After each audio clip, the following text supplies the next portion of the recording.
Okay. Going to go a little bit, but...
Primeros instantes del partido.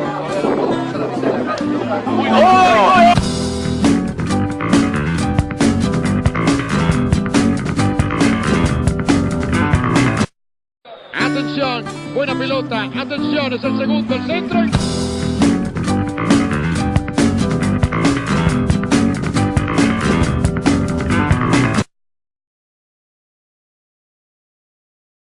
Vamos a ver ahí el tiro de esquina, último tiro de esquina. Vamos a ver, llega Scoponi, también ahí en el fondo, puede venir, vamos a ver a Víctor Ruiz. Viene con el centro, no llega, la pelota queda a la deriva, puede ganar a Calusha. Ah, la ganó Calusha, sigue Calusha, solo Calusha, solo Calusha, solo, tiro.